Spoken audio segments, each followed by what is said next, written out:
Welcome into College Basketball Recruiting Weekly. I'm your host, Adam Finkelstein, the 24/7 Sports Director of Scouting, and we've got another action-packed show for you this week. The college season is almost at an end, and that means it's roster construction time. So we're going to start with a look at last week's McDonald's All-American game and some of the top incoming freshmen to come into the college game next year.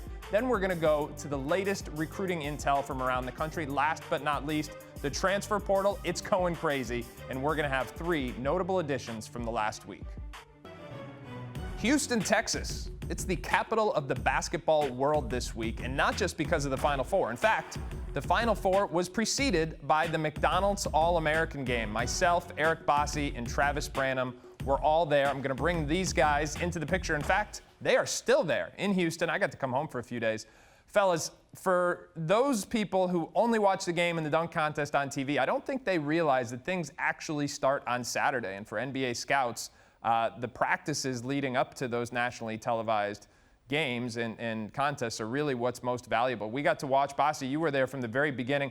Bossi, this was your 21st straight McDonald's All-American game, is that right? Well, I think it's, 21 out of the last 23, but yeah, I've been to a few of them.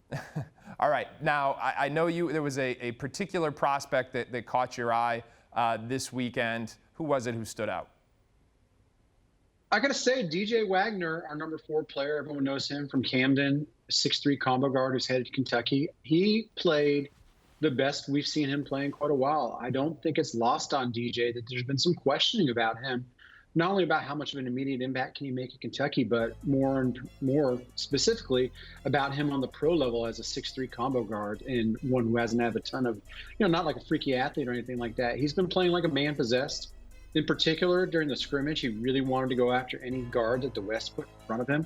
I think he knows who is or isn't ranked in front of him, and he's got those guys in his sights right now. But it's the Wagner that we kind of fell in love with early in his high school career, just playing in attack mode, getting to his spots, hitting those pull-up jumpers. It was a really strong outing for me. No doubt about it. One of the most aggressive competitors there. I'll speak for myself. I went to Houston this week hoping to see some separation, hoping that there would be a player or two that pulled away from the rest of the field. And I left probably more confused than I was when I got there in terms of the top of the class. I mean, in my mind, there's a legit 7 or 8 players who you could make a authentic case for, depending on your rationale, whether it's about the here and now or the long-term upside. But somebody who I was impressed with was Ron Holland, and that's because I think he's just got one of the highest floors in the class. Like DJ Wagner, he is an elite competitor. I mean, this guy plays exceptionally hard. But the other thing he has is really good positional size with correlating mobility. So right now his skill set I think is still more 4 than 3, but long term I think he's got big wing potential because he moves his feet so well. He's going to be a versatile defender. He's already engaged on the defensive end of the floor, certainly takes pride in it already. And that's a prototype that has a very high floor, not just at the next level, but in subsequent levels as well. So I thought Ron Holland, certainly in that mix of 7 or 8 guys who made a case for themselves this weekend. Now, Trav, the player who impressed you, maybe not necessarily in the mix for number 1, but I think we all walked away impressed with Jared McCain. Yeah, it's funny. Every time us 3 came together this weekend, it seemed like we all had differing opinions. One guy we thought played well, and the other person thought he played bad. But I think these 3 that we're talking about here, DJ Wagner, Ron Holland, and Jared McCain, we're all in agreement with. And Jared McCain, to me, arguably had the best weekend here at the McDonald's All-American game. He was just a steady Eddie making play after play, a guy who's going to make an immediate impact at Duke next year. Even with the return of Tyrese Proctor, Jared McCain is a guy that can play alongside with him with his ability to make shots on the perimeter. He has a high IQ and feel for the game, so he knows how to play with the ball out of his hands. He knows how to find the open spots, make the open shots, and then when it's time for him to play on the ball, he makes the right passes. He's a mature decision maker, gets to his spots, especially out of ball screens. And I think all those things were fully on display each and every single practice here in Houston. All right, now one player who had arguably the biggest fan following in Houston was, of course, Bronny James. We've talked a lot about him in previous weeks in terms of the selection process. I'll say this. I thought he held his own. I didn't think he was among the worst players there. Certainly wasn't the best. I mean, I've been very straightforward with, I think, some of these one-and-done lottery pick projections are way off unless you are taking into account the influence of his dad and the fact that his dad, arguably the greatest player of all time, has tied his own career to Bronny. Certainly that's a motivating factor to take him in the lottery. But as it comes to his own talent, as I said, I thought he was solid, unspectacular, not the best in the field, not the worst either, though. Ebas, what'd you think? Bronny did at least what I hoped he would do. Obviously, there was so much talk and speculation about whether or not he deserved to be here. And if you were here and you didn't know anything about who was who and they took the names out, you would certainly feel that he belonged. In a class that doesn't have very many guys who can make catch and shoot jump shots, that's one thing he did to separate himself from other guys here. He made a lot of good catch and shoot opportunities from three. He was also pretty good in transition. We saw what he did in the dunk contest, which is pretty cool, unless you're, just the worst, seeing following up what his dad did 20 years ago when his dad won, and his dad went on to win the MVP of the game too. But where we could probably see a little bit more from Bronny this week is when it came time to beat other defenders off the dribble. He really struggled there. He's strong, but he isn't necessarily wiggly. So he either deferred to teammates when it came time to beat guys one-on-one, or had a little bit of time getting by them and then had to try and shoot like a step back jumper or something when he's so much better on the catch and shoot. But all in all, a pretty solid week for Bronny, and certainly looked like he belonged relative to the rest of the class. Yeah, I'm just going to echo everything that Bossi just said. He hit the nail on the head.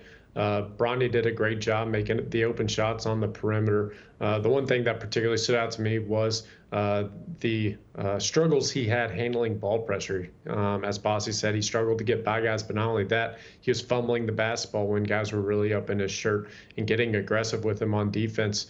So that kind of makes you question, is there potential of him playing long-term on the ball? Can he play the point? He has the IQ and ability to pass the basketball. He's very intelligent in that regard and mature. But when it comes to creating effectively off the dribble and being able to beat that guy, he's starting to look more like a shooting guard, a true wing who just spots up on the perimeter, finds the open shots, and makes the open shots, and can attack closeouts out of that. So overall, yeah, it was a solid week and nothing spectacular by any means out of Bronny James.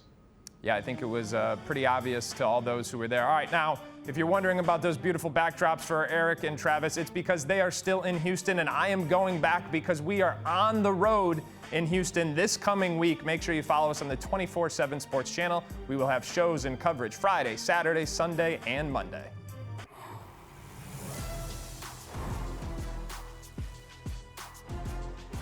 In the high school recruiting ranks, we're seeing plenty of action the last couple of days and weeks. In the class of 2023, we've got previously committed prospects who are opening things up following some changes on the coaching carousel. And then in the class of 2024, we're seeing this early commitment trend continue with more players not only coming off the board, but starting to narrow down their options. So going to bring back in Travis and Eric. Travis, I'm going to start with you. We've got a 5-star prospect who's down to 2 finalists. What can you tell us? One of these players who has been making some big moves in his recruitment, especially early on, is Carter Bryant. He is the number 4 overall prospect in the junior class. He recently cut his list down to 2 finalists, and those finalists are Arizona and Louisville. He actually picked up an offer from St. John's, which picked a bit of steam up on social media. But as far as I know, they will not be in consideration when it comes down to this final decision. So when I recently talked to Carter, he mentioned that he'd be making a decision within the month, and that was about 2 weeks ago. However, I don't know if that decision will come as soon as he expected. We may need to wait just a couple more weeks before that announcement is made. As far as the leader goes, it sounds as though that Tommy Lloyd and the Arizona Wildcats are in the driver's seat, but we are not ruling out the Louisville Cardinals. They're still putting a lot of effort and putting their foot on the gas pedal to try to secure this commitment from, again, a top 5 player in this junior class. All right, and Ebas, you've got another 5-star prospect in the class of 2024 that is starting to narrow things down a little bit in Zoom Diallo. Yeah, recently in touch with Zoom Diallo, our number 9 player. He's a 6'4" point guard out of Tacoma, Washington. Curtis just won his 2nd state title. He's got a long list now and hasn't necessarily set a firm date to cut things out, but I do think Gonzaga, whom he visited earlier this winter and has been to before, is starting to emerge as a little bit of a leader here.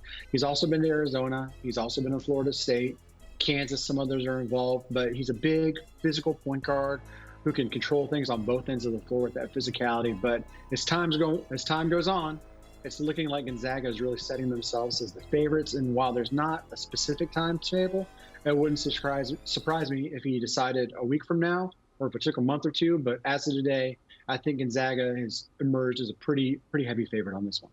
And in the class of 2023, Kerry Booth is back on the board. Kerry Booth, the son of former NBA player and current Denver Nuggets GM Calvin Booth, had a terrific season at Brewster Academy. In fact, I expect he will be a big riser on our final rankings update for the class of 2023 because, and Ebos knows this better than me, he's watched him for longer than me, but this is a young center who initially flirted with reclassifying because he's so young for the class. He did not reclassify. He stayed in his original class of 2023, committed to Penn State, and then, of course, Micah Shrewsbury leaves to take the job at Notre Dame. I think Notre Dame's certainly a strong candidate for Kerry Booth now, but he's getting interest across the board because we're talking about a late-blooming, skilled big man with a high basketball IQ who's showing a very rapid rate of improvement in the last 6 months in particular. So, again, I think Kerry Booth going to be a riser in the 2023 rankings and certainly one of the best prospects back on the board in 2023. All right, for much more on all kinds of recruiting updates, make sure you're visiting 247sports.com to check out all the action and updates on a daily basis. The transfer portal, it's going crazy. In fact, after a relatively slow Monday, Tuesday was nonstop from start to finish, and there were plenty of big names putting their name in the portal this week. As we do every week, we're going to break down some of the best players to hit the portal. Of course, going to bring back in Travis and Eric to help me do so. All right, fellas, Ebos, I will start with you. A lot of new names in the portal this week. Who's the one that stands out to you? Jaden Epps at Illinois. Really big surprise to me to see him hitting the portal after the freshman season he had there, averaging just under 10 points a game, starting 11 games, and really becoming one of their go-to guys down the home stretch of the season, and looked to have a lot of opportunity and potential to have a spectacular career for Brad Underwood and the Illini down there. Now, he's a kid who initially committed to Providence and Ed Cooley back in March of 2021 before decommitting in May. He also had others like Kansas, North Carolina State, UConn heavily involved. Kansas certainly now is going to be in the market for a combo guard scorer like him. You also can't help but wonder that now Ed Cooley at Georgetown, it wouldn't be a surprise to see him become a factor as he rebuilds that program there and has the knowledge and the relationship with Epps, who of course is from Virginia, so it could be a little bit of a homecoming for him. But again, it just shows you can go out there, you can recruit these kids, and even the guys who are getting all the opportunity in the world, it just may not be enough for them. So we'll learn in time what the real reason behind Epps leaving Illinois was, but it certainly couldn't have been about playing time or the opportunity he was given there. I will be fascinated to know if we do learn the real reason why he left Illinois, but it's a story for another day. Trav, a year ago at this time at the McDonald's All-American game, Kalel Ware was the prospect who was really intriguing NBA scouts. Started the season pretty well at Oregon and then really fell off, and it was kind of a return to the high school evaluation. We were just concerned about the productivity and the motor and all those kinds of intangible things. But he's back in the market. He's not going to the draft. You broke that news on Monday. What else do we need to know about this case? Yeah, he is the most talented player in this transfer portal. He actually, from the moment that news broke, he became our #1 player in the portal. This is going to be a kid who's going to have not only all the blue bloods, but all the quote-unquote new bloods calling his number, trying to get his talents next year. So much potential, so much upside for his new home to tap into. This is a kid who was projected at the fringe first round going in, or as he was exiting his freshman year at Oregon. So moving into next year, if he picks the right home and if he really improves in those areas that you just mentioned, specifically his motor and his consistency out on the court, we could not only see him rise into the lottery next season, but we could even see him rise into top 5 consideration. There's not going to be very many, if any, more talented prospects in next year's draft class. All right, now keep in mind the 2024 draft class is not expected to be a particularly good one. So one theme we've seen very clearly, especially in recent days, is prospects who had NBA aspirations going into the season, if they didn't live up to them, Many of them are looking for a new home in the college ranks, trying to improve that NBA stock and potentially simultaneously capitalize on NIL. Now, one prospect who also had NBA aspirations going into this season was North Carolina's Caleb Love. We all remember he was the darling of March last year. He almost single-handedly knocked out Coach K's career in the Final Four, and then he further delighted North Carolina fans when he said he was coming back. The Tar Heels were picked #1 in the country. Obviously, it was a disappointing season. Now, it's going to be really, really interesting to see if he can revitalize his career somewhere else. Inside Carolina, the North Carolina team site on the 24/7 Sports Network did some outstanding analytical coverage of him this year. And big shout out to them, because I know of no other team site that is able to get as into the details with the analytics as they are. And what they found was that early in the season, while Love's shooting percentages seemed to be on par with last year, it was actually due more towards better shot selection. He was missing more open shots than he did last year, just taking better shots. Now, as the season went on, he reverted. He started settling for tough shots again, and that's why the shooting percentages just dropped across the board. We're talking about a guy who was under 40% from the field, under 30% from behind the arc. Now, go somewhere else, potentially with more spacing, potentially with more ball movers, potentially where he has the role simplified a little bit. Can he revitalize his NBA stock? I don't honestly know the answer to that, but I know he's going to be highly coveted in the portal because of his confidence and ability to score in bunches. Now, for full transfer rankings, thanks to our own personal czar of the portal, Travis Branham, be sure to visit 247sports.com. That's it for this week's edition of College Basketball Recruiting Weekly. And while I normally say we'll see you at the same time next week, we'll see you a lot earlier than that here. In fact, 24/7 Sports is going on the road to Houston, the site of the Final Four, so be sure to follow us all weekend long on the 24/7 Sports channel. We'll see you in Houston.